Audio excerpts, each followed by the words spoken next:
And oh, what's the word? I just sometimes I can't think of words, and that's okay, they'll come to me later, but it makes more space for this hard work of labor to become doable, to keep going. All right, let's talk about transition. It's too hard. I can't do it anymore. No more. I need help. Why is it like this? Oh, I need it to stop. I need a nap. I can't go on. Somebody help me.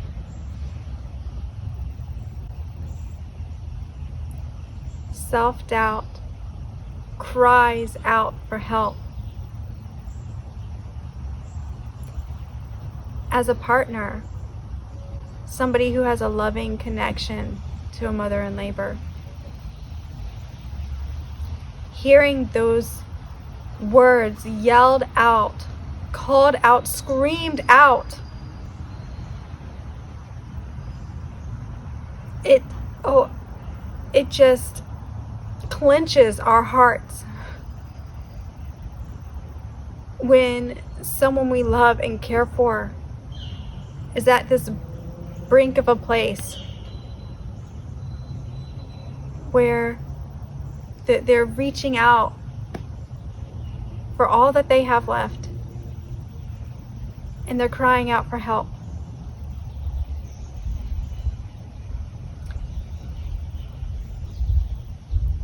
One of the biggest pieces of advice for a partner preparing for a labor and birth, the couple together,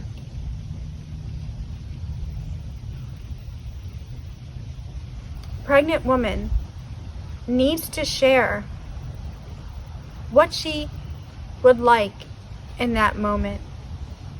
She knows that it can reach this point. She knows because she's learned it, she's read about it, she's heard stories, she's maybe even watched it in birth videos. She needs to share with her partner what it is she would like them to do to help. When she cries out, "Help me," what do you want? If you're in a hospital, does that mean it is time for me to get an epidural? If you're in a hospital, does that mean I need more support with my body? Say now, during your pregnancy, what that means. What does it, we can't really predict it, but we know what we want. We know what we want. We know whether we want to have this birth without pain-numbing medication. We know if we are willing to have it. We know that if we don't have it, there will be trauma. The pregnant woman knows her heart's desire. She knows what it is that she really wants her story of birth to be. And we have to share that with our partners because they can't guess it. So we have to share it during pregnancy. If having a birth without pain medication is what your heart desires, you share that with your partner. And if it's your heart desire to feel safe and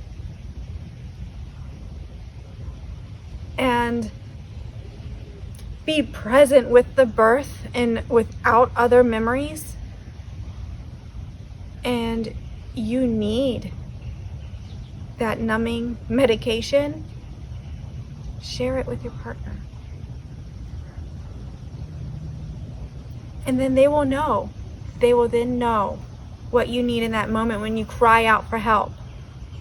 They will know. And then they can help you. Oh, my legs. I'm talking for so long. My legs. Okay.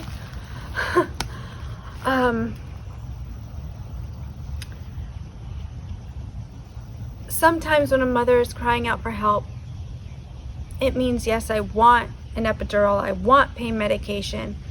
And sometimes when she's crying out for help, I've said it before in at least one other video, maybe two, that what we hear coming from the mother on the outside, what we hear can be related to something she's feeling internal. I've shared in one of mine, or I shared in another video, one of my labors, and shouting out, no more, no more.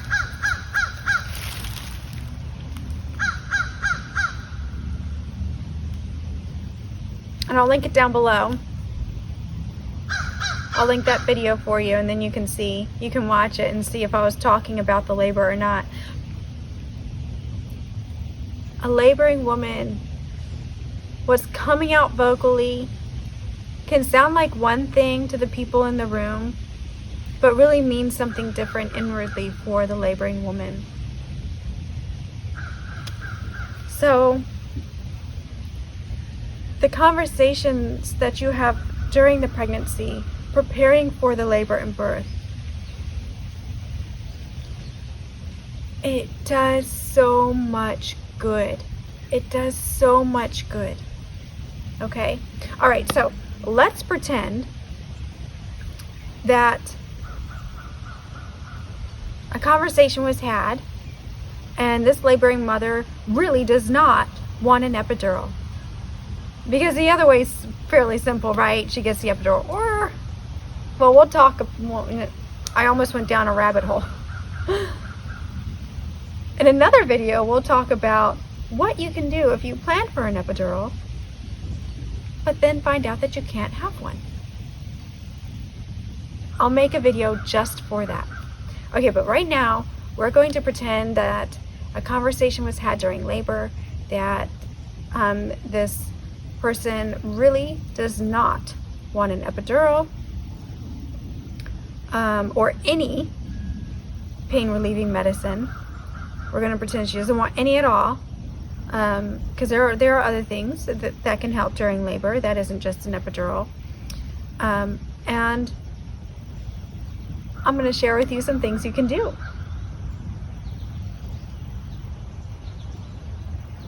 The biggest thing you can do is reassurance and encouragement. Remind your partner she's safe. Remind her that she is loved. And remind her that she is doing it. Her body is doing it. There's nothing she needs to try to run away from. Her body is doing it. She's doing it. And everyone is right there with her. You are with her. Remind her you are there. Tell her, I'm here. You're safe. We love you.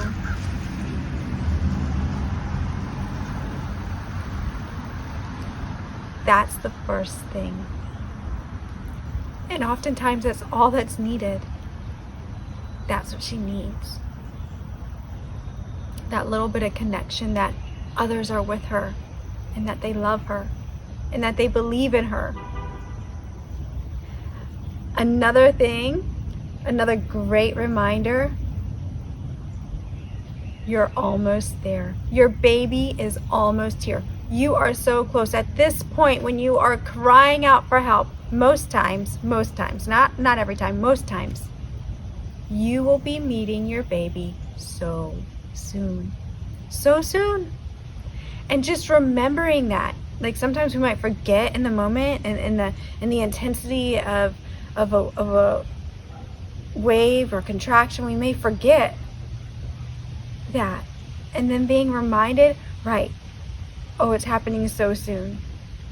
And knowing that it's going to happen so soon, then you know and you feel that you can just hang on a little longer. You can push forward a little longer. You can relax a little longer.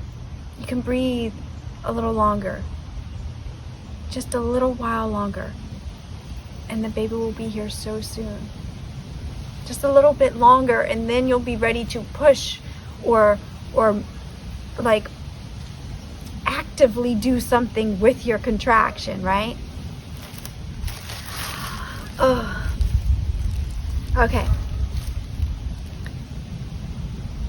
Just as in hard labor, doing something different, change position, maybe even have the mother wash her face. This is also during when a loved one is with a laboring woman, and this is a lot of times where if you've taken birth classes, if you've taken the time to go to a birth class and learn and practice and prepare, this is usually the moment where you're like, oh, I'm so glad we did this because it is helping me right now.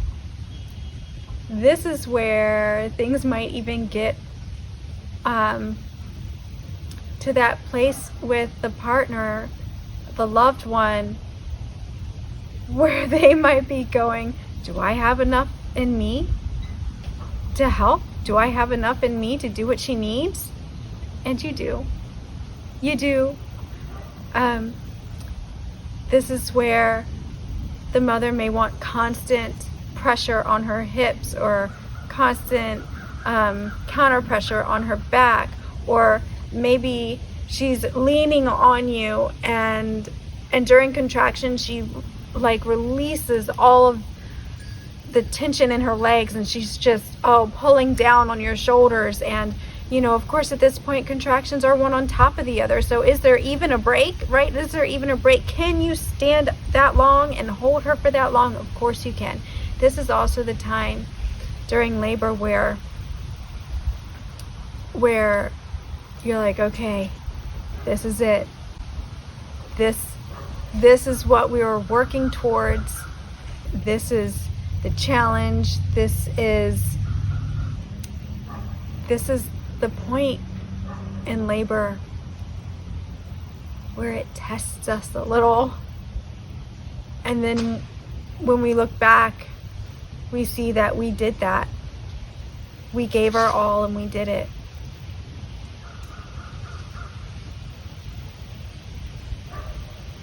Now,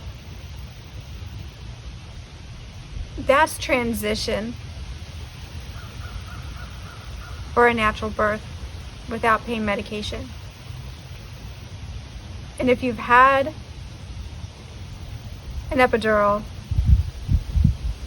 then you may be thinking, well, that wasn't the hard part of my labor. That wasn't my can I do it part. Usually with epidurals and pain management during a labor and birth, then that woman's hard part becomes second stage, becomes pushing. And the same with the loved one. And so, as always, you can't really follow a textbook for answers for what's going to be the hardest part and what's not. But in every labor, there is a hardest part. And you remember that hardest part. And you remember how strong you were. And you remember the people around you helping you.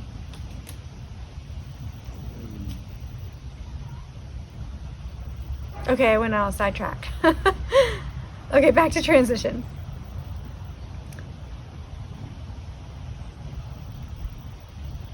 Pressure on the hips, counter pressure on the back, literally supporting the mother if she chooses or wants to stand, suggesting different positions and then supporting her into it. Now here's another great, this is like, I want to shout it to the rooftop sometimes. when a mother reaches this point, if you ask her a yes or no question, you are usually either going to get no or I don't know. So when you are helping your loved one during labor, during transition, and you remember, oh right, maybe if we do something different, I want you to say, let's pretend she's resting, lying down in bed. I want you to say, come stand up with me, it'll feel good. Come stand up with me, it'll feel good. Now, if she really doesn't want to, she will tell you she doesn't want to.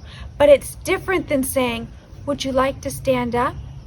It is so hard for us women in labor when we get a question like that, would you like to, with a yes or no? It's just hard. We don't know what answer, but tell us to do something. Tell her. Give her this glorious option and our opportunity to do something. Just tell her. And if she doesn't want to, she will tell you. But if she's open to it, she'll go with you. And it just makes such a difference. So, yes or no questions are out. Yes or no questions are out when a mother is deep in hard labor and when she's reached transition. Now we're at the place where we're guiding her. Come do this with me. Maybe she's already standing. Come sit on the ball. You know what? Let's go to the bathroom. You'll feel better after you go to the bathroom, and you always feel better after you go to the bathroom. Remember, and if she doesn't want to, she will say no, she won't do it. But give her the vision of what's going to happen. You're saying, hey, come, let's do this. And it's so much better than asking her something that would be a yes or a no. Okay, I talked a lot. I always feel like I'm missing something, and that's okay, because I can make another video. But I feel like right now,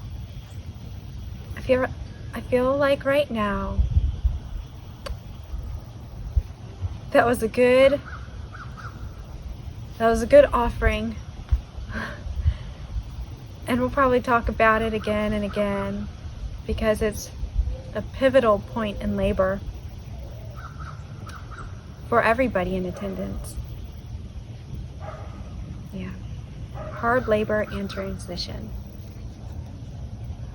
You got this. Remember, it's your body that's doing it. You are literally doing it. And I encourage you to talk during your pregnancy, communicate, share what you want, what you envision, what you need. And I encourage you to bring along support, whether that be a loved one or a doula or more than one loved one. I encourage you to find it, to do it, to plan it.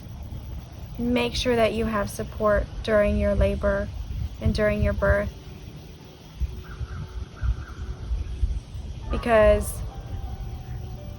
you are worth quality care. And that gives you quality care.